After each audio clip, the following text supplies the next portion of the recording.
High risk pregnancy আসলে আমরা কাদেরকে বলি? আসলে গর্ভাবস্থা এবং ডেলিভারি এটা তো আসলে একটা প্রাকৃতিক বিষয় আমাদের জন্য। তারপরও প্রতিটা প্রেগনেন্সি কিছু না কিছু ঝুঁকি নিয়ে আসে। তবে কিছু কিছু প্রেগনেন্সি আছে যে এমন কিছু কন্ডিশন ঘটে যেখানে মা বা বাচ্চা অথবা মা বাচ্চা দুজনই কিছু ঝুঁকির মধ্যে পড়ে যায়। এই প্রেগনেন্সিগুলোকে আমরা ইংলিশ আমাদের মেডিকেলের টার্মিনোলজিতে বলি হাই রিস্ক প্রেগনেন্সি এবং বাংলাতে অতি ঝুঁকিপূর্ণ প্রেগনেন্সি বলি।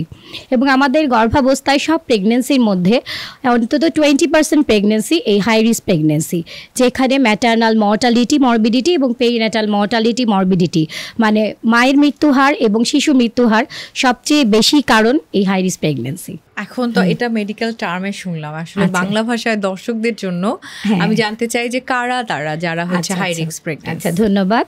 আচ্ছা, হাই রিস্ক প্রেগনেন্সি পেশেন্টদেরকে যদি বলতে চাই, আমরা কিছু কোনো মা আছেন যাদের আগে থেকেই তারা অনেক দিন ধরে কিছু মেডিকেল ডিজিজে ভোগেন, যেমন কমন যেটা আমাদের ডায়াবেটিস হতে পারে, তারপর উচ্চ রক্তচাপ হতে পারে, থাইরয়েডের সমস্যা হতে পারে, বা কিডনি ডিজিজ হতে পারে, তারপর হার্টের ডিজিজ হতে পারে। এগুলো তার আগে থেকেই কিছু প্রবলেম থাকে, যেটা কি প্রেগনেন্সিতে আরও বেশি মারাত্মক আকার বা ঝুঁকিপূর্ণ অবস্থায় ধরা পড়ে মার জন্য এবং বাচ্চার জন্য।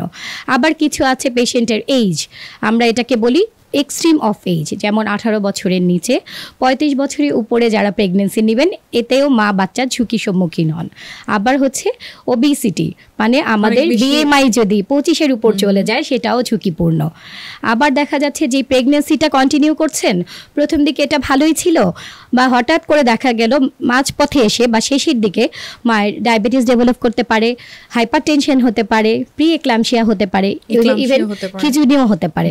অনেক সময় দেখা যেতে পারে সময়ের আগে ডেলিভারি হয়ে যেতে পারে, যেটাকে আমরা বলি প্রি ম্যাচিউর লেবার। এবং সেই ক্ষেত্রে বাচ্চাটা দেখা যাবে প্রি ম্যাচিউর হয়, মানে সময়ের আগেই হয়ে যাচ্ছে, সেই বাচ্চাও অনেক রকম ঝুঁকির মধ্যে পড়ে যায়। আপু আচ্ছা, থ্যাংক ইউ। এই যে হাই রিস্ক প্রেগনেন্সি মানে কারা কারা তারা তো বুঝলাম, জি এটার জন্য আসলে আগে থেকেই মানে প্রি কনসেপশনাল পিরিয়ড থেকে যদি বলি কি কি করতে হবে? আগে থেকে আমাদের অবশ্যই যদি আমাদের উচিত, এখন অবশ্যই আমাদের দেশে দেখা যায় প্রেগনেন্সিতেও যে ঠিক মতো আসছেন তা না, তারপরেও এখন অনেকটা সচেতনতা দেখা দিয়েছে।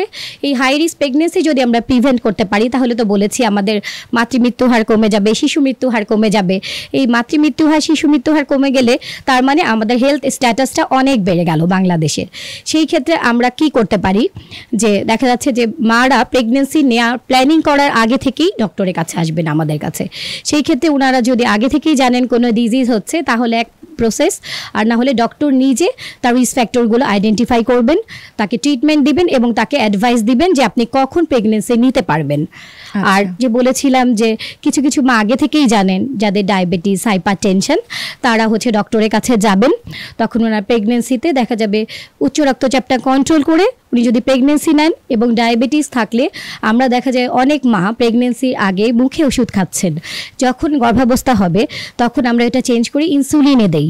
এবং তার কিছু নিয়ম আছে, জি আপু, খালি পেটে 5-এর নিচে থাকতে হবে ব্লাড সুগার, এবং ভরা পেটে 7-এর নিচে। এরকম কন্ট্রোলে আসার পর যদি উনি প্রেগনেন্সি নেন, তার মানে উনি যদি ডক্টরের কাছে প্রেগনেন্সি নেওয়ার আগে থেকে যান তাহলে অনেক ঝুঁকি থেকে বাঁচা যাবে, মানে আমরা অতি ঝুঁকিপূর্ণ প্রেগনেন্সিকে প্রতিরোধ করতে পারবো। এটা তো আমি বলেছি প্রেগনেন্সির আগে সচেতনতা, তারপর কনসিভ করে গেলে আমরা তো জানি যে 3টা মিনিমাম চেকআপ তার লাগে। এই ক্ষেত্রে কি আরো বেড়ে যায় নাকি কতগুলো চেকআপ করতেই হবে? আচ্ছা, সেটা কি অতি ঝুঁকিপূর্ণ প্রেগনেন্সি বলাই আছে, অন্য প্রেগনেন্সি থেকে ঝুঁকিপূর্ণ। আমাদের অন্য প্রেগনেন্সিতে আমরা কি করি, মানে 7 মাস পর্যন্ত প্রতি মাসে মাসে একবার, এবং 28 সপ্তাহ থেকে 36 সপ্তাহ মানে 9 মাস পর্যন্ত 15 দিন পর পর, এবং 9 মাসের পর থেকে প্রতি সপ্তাহে ফলো আপে আসতে হয়। মানে এন্টিনেটাল চেকআপ, মানে গাইনি ডক্টরের কাছে আমাদের গর্ভবতী মারা আসবেন, চেকআপ করবেন, কিছু অ্যাডভাইস নেবেন। কিন্তু এখানে হাই রিস্ক প্রেগনেন্সির ক্ষেত্রে দেখা যায় চেকআপটা যেখানে মান্থলি সেখানে 2 উইকলি করতে হয়। প্রয়োজনে ডায়াবেটিস যদি আনকন্ট্রোল থাকে ওনাকে আরেকটু বেশি আসতে হবে, প্রেশার যদি আনকন্ট্রোল থাকে ওনাকে আরেকটু বেশি আসতে হবে।